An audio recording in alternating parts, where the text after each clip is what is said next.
जय श्री कृष्ण, राधे राधे आप सभी को। तो देखिए हमने भगवान जी का भोग लगाने के लिए यहाँ पे देखो खोया और नारियल के बनाए थे लड्डू। तो देखिए कैसे क्या बनाए थे भगवान जी का भोग लगाने के लिए अपने हाथों से घर पर। तो देखो अपने घर पे जब अपने हाथों से कोई चीज़ बनाओ तो हमको ये संतुष्टि होती है कि इसमें साफ़ सफाई का विशेष ध्यान रखा गया है। तो यहाँ पे देखो सबसे पहले यहाँ पे घी डाल करके और यहाँ पे देखो हम गोंद को भूने ले रहे हैं इसमें। और जब गोंद आप भूनो तो इस टेम्परेचर कढ़ाई का थोड़ा मीडियम स्लो पे ही रखें, नहीं तो जो है गोंद कच्चा रह जाएगा और अंदर से पकेगा भी नहीं। तो धीमी आंच पे इसको बिल्कुल भूनना है। इस तरीके से थोड़ा थोड़ा डालते हुए तो इसको भून करके इसी मावा में मिला लेंगे। और मावा देखो हमने पहले से ही यहाँ भून करके थोड़ा हल्का भून करके रख लिया था, ज़्यादा नहीं भूनना था। और उसके बाद में देखो यहाँ पे मावा मैंने भून करके फिर जितना गोंद था वो मैंने यहाँ पे इसमें भून तल करके और जो बड़ा बड़ा था उसको ईमानदस्ता में मैंने क्रश कर लिया था, वो भी इसमें मिला दिया था। उसके बाद देखो हम यहाँ पे डाल रहे हैं चीनी। तो इसकी क्वांटिटी कितनी थी मैं आपको बताती हूँ। तो देखो यहाँ पे मेरे पास 2 कटोरी यहाँ पे मावा था, तो मैंने ही और उसके बाद में 2 कटोरी यहाँ पे गर्री का बुरादा था। और यहाँ पे तो जितनी गर्री का बुरादा और यहाँ पे मावा था उसी दोनों के हिसाब से मैंने उसी डबल मात्रा में मैंने चीनी इसमें डाल दी थी और साथ में इलायची पाउडर यहाँ बना के डाल दिया था। तो साथ में मिक्स कर लिया। उसके बाद में देखो अलग कटोरी में एक गर्री का बुरादा रख लिया और यहाँ पे देखो मिक्स करके उसके बाद में हाथों में थोड़ा थोड़ा लेते हुए लड्डू का शेप देते हुए इस तरीके से हल्के हल्के हाथों से और इसमें रोल करते हुए ऊपर से कोट कर देंगे बुरादे को इसमें। तो इस तरीके से बन जाएंगे लड्डू नारियल के। तो इधर एक एक करके 30 त्योहार लगे हुए थे, तो मैंने अपने हाथों से बना लिए थे भगवान जी का प्रसाद। और जब भी भोग लगाना होता था फ्रिज से निकाल करके भगवान जी का दोपहर और सुबह शाम कोई भी टाइम आरती के समय भगवान जी का भोग लगा देते थे। तो यही चीज़ होती है, घर में कोई चीज़ बनाओ बच्चे भगवान सब खुश होते हैं क्योंकि घर की बनी हुई चीज़ों में संतुष्टि रहती है। और मार्केट से जब लाओ तो मतलब उसमें उतनी क्वान्टिटी ही नहीं हो पाती है, तो वो चीज़ घर में बनी चीज़ें हाथों से होता है ये। फिर देखो इस तरीके से भोग कोई भी पूजा में हमने लगाया था सब में। और फिर उसके बाद में देखो हो गई थी शाम। तो शाम के टाइम देखो आरती दिया बत्ती करनी थी। तो जैसे इस टाइम गणेश लक्ष्मी जी का पूजन इस टाइम चल रहा है, लक्ष्मी माता की पूजा।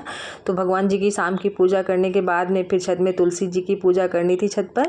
और भगवान जी की वहाँ दहलीज की भी इस टाइम पूजा करते हैं क्योंकि लक्ष्मी जी इस टाइम घर में पधारी हुई हैं। तो शाम को दहली पे भी रोली तिलक लगा करके और वहाँ पे अक्षत और दिया जला करके दहली की भी पूजा इस टाइम करनी चाहिए। तो शाम को पहले छत पे तुलसी जी की पूजा करने गए।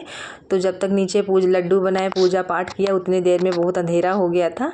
तो जब तक छत पहुँचे बहुत अंधेरा हो गया। तो फिर तुलसी जी यहाँ पर अंधेरे में यहाँ पे दीपक, क्योंकि वहाँ लाइट थी नहीं। और देखो छत पे लेके आया तो बादल कितना अच्छा था वहाँ पे, मतलब बहुत देखने में अच्छा लग रहा था। और तुलसी जी यहाँ तो देखो दिखाई नहीं पड़ रही थी। फिर आरती किया तुलसी माँ की। उसके बाद में मुझे जाना था पड़ोस में गणेश जी का यहाँ पे विराजमान हुए थे उनके घर में, तो उनके घर जाना था। जाना था उनके घर। तो वैसे भी बुलवा में मतलब ऐसी जगहों पे बुलाने की कोई ज़रूरत ही नहीं होती है क्योंकि 2-3 जगह ऐसी होती हैं, माता पिता के घर और जैसे अपने किसी गुरु के घर और जैसे कहीं पूजा पाठ में हमें मतलब बिना बुलाए जाना चाहिए, उसके लिए हमें समय ज़रूर निकालना चाहिए। तो पड़ोस में यहाँ भजन कीर्तन हुआ करते थे तो वहाँ पर थोड़ा गए थे हम भी। और वहाँ देखो जब मतलब वहाँ पहुँचे तो मतलब बहुत अच्छे से भजन कीर्तन, भगवान गणेश जी की प्रतिमा इतनी प्यारी थी। अभी आप लोग वीडियो में आगे देखना, बहुत अच्छी प्रतिमा थी उनके घर में। तो हमने भी दर्शन किया भगवान गणेश जी का। तो देखिए कितने प्यारे से विराजमान है गणपति यहाँ पे। तो सभी लेडीजें देखो कितने आनंद में यहाँ पे भजन कीर्तन ढोलक बज रही थी, मतलब बहुत अच्छा लग रहा था देख के, मतलब आनंद ही आनंद था वहाँ पे, मतलब बहुत प्यारा लग रहा था। हमारे गणेश जी की प्रतिमा का क्या कहना।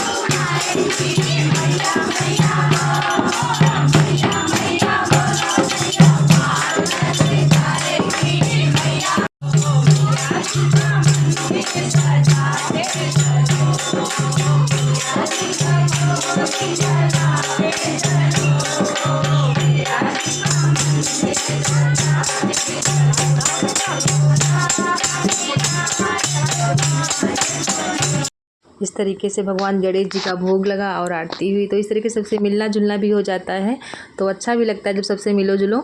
तो थोड़ा समय निकाल के घर के कामों से जीवन को भी अपने आनंदमय बनाना चाहिए। राधे राधे आप सभी को।